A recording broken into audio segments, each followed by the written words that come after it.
नमस्कार। मैं हूँ गीता शर्मा और आज आपके बीच लेकर आई हूँ कुछ बहुत ही रोचक तथ्य। यूँ तो मैं आपके बीच कविताएं लेकर आती हूँ, कुछ स्पेशल थॉट्स लेकर आती हूँ। आज मैं फिर आपके बीच आई हूँ जो स्पेशल थिंग्स है, कुछ ऐसे विचार जो लोगों के मन में बार बार उठते हैं। ऐसे विचार जो हमें पॉजिटिविटी नहीं दे करके नेगेटिविटी की तरफ लेकर चला जाता है। तो जानिए, लोग अक्सर ये कहते हैं, क्या कहते हैं? लोग अक्सर ये कहते हैं, मुझे उचित शिक्षा लेने का अवसर प्राप्त नहीं हुआ। क्या आपको पता है? इस संदर्भ में एक ऐसे हस्ती का नाम आता है जिन्हें भी उचित शिक्षा लेने का अवसर प्राप्त नहीं हुआ था, और वो है हेनरी कोर्ड, जो आज एक अच्छे हस्ती के रूप में कभी जाने जाते थे। आज भी उनका नाम विद्वानों, जानकारों के जुबान पे चढ़ती है। उचित शिक्षा का अवसर फोर्ड मार्टिन कंपनी है, फोर्ड मोटर्स का नाम तो हम सभी जानते हैं। फोर्ड मोटर्स के जो ऑनर हैं, जो मालिक हैं, उनका नाम है हेनरी फोर्ड, और हेनरी फोर्ड को भी उचित शिक्षा का अवसर प्राप्त नहीं हुआ था। मैं अत्यंत गरीब घर से हूँ, लोगों का ये कहना होता है। जब भी उनकी असफलता की बात आती है या उनकी लाइफ में कुछ ऐसा चल रहा हो जिसकी वजह से वो सक्सेस नहीं हो पा रहे हों, तो उनको अपनी इस पॉइंट पे ध्यान देने के बजाय कि उनका फेल्योर होने का वजह क्या है, किस कारण से वो फेल्योर हो रहे हैं, इसके ऊपर ध्यान देने के बजाय वो एक निगेटिविटी पॉइंट्स की तरफ चले जाते हैं। हो सकता है कि उनकी आर्थिक स्थिति बहुत अच्छी नहीं हो, इकोनॉमिकल कंडीशन उनका बहुत बढ़िया नहीं हो, लेकिन ये असफलता के लिए जिम्मेदार है ये पॉइंट, या मैं नहीं मानती। और जो भी सफल व्यक्ति हैं वो इस बात को नहीं मानते हैं।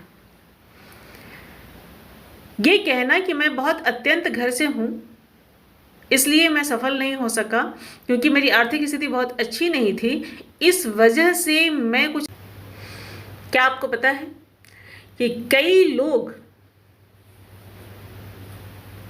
अपनी अपंगता को दोषी ठहराते हैं कि मैं अपाहिज हूँ किसी वजह से, जिस वजह से मैं अपनी लाइफ में कुछ नहीं कर पाया, और अपाहिज होने की वजह से या फिर उनकी कोई भी अंग डैमेज हो, इस वजह से वो हार मान लेते हैं।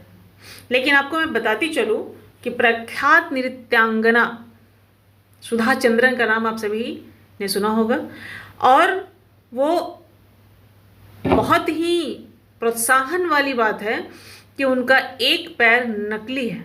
आपकी जानकारी में ये बता दूं कि उनका एक पैर नकली है, और वो भारत की मशहूर नृत्यांगना है जिनका नाम है सुधा चंद्रन। इसी तरह से बता दूं कि महान वैज्ञानिक स्टीफन हॉकिंस का नाम आपने सुना होगा। स्टीफन हॉकिंस भी हमेशा बीमारी से जूझने के कारण वह कह सकते हैं कि बीमारी से जूझते हुए वो आज भी अंतरिक्ष के रहस्य की खोज कर रहे हैं। मतलब बीमारी से जूझने के बावजूद उन्होंने हार नहीं मानी और वो लगातार प्रयासरत रहे। उन्होंने किसी भी चीज़ के लिए किसी को दोषी नहीं ठहराया। दूसरी जगह सुधा चंद्रन भी है कि अपनी पैर को, उनका पैर नकली है, ये बहुत सारे लोग नहीं जानते हैं, और उनकी ख्याति इतनी है नृत्य में कि पूरा विश्व जानता है उनको। तो ये सिर्फ मात्र एक बहाना भर है, या फिर ये कह सकते हैं कि ये एक निगेटिविटी है जो हमें सफलता के द्वार तक जाने से रोकती है। हम अपने अंदर एक, कहते हैं कि एक थॉट बना लेते हैं कि हमारे साथ ये समस्या है और हम सफल नहीं हो सकते, हम कुछ नहीं कर सकते हैं, हम क्या करें, मेरे माता पिता बचपन में ही मुझे छोड़ गए, मैं अकेले दम पर क्या कर सकता था? तो मैं एक बात बता दूं आपको कि प्रख्यात संगीतकार जिनका नाम आप सभी जानते हैं, AR रहमान के पिता का देहांत भी इनके बचपन में ही हो गया था। जब AR रहमान बहुत छोटे थे तभी इनके पिता का देहांत हो गया था। आज पूरी दुनिया उनको जानती है एक सफल संगीतकार के रूप में। इसलिए ये थॉट कि हमारे लाइफ में ये प्रॉब्लम्स है, इस वजह से मैं सफल नहीं हो पाया, हमारे लाइफ में ऐसा था इस वजह से मैं कुछ नहीं कर पाया, मेरी लाइफ में ऐसी चीज़ें थी इस वजह से मैं असफल रहा, दैट डजंट। कई लोगों के मुंह से यह भी सुनने को मिलता है कि बहुत बचपन से ही, बहुत छोटी उम्र से ही मेरे ऊपर परिवार की जिम्मेदारियां आ गई। मैं बचपन से ही अपने फैमिली की जिम्मेदारियों को संभालते आ रहा हूँ या संभाल रहा हूँ, जिस वजह से मुझे कुछ करने का मौका नहीं मिला या मैं कुछ कर नहीं पाया। तो मैं आपको यहाँ पे याद दिलाते चलूँ,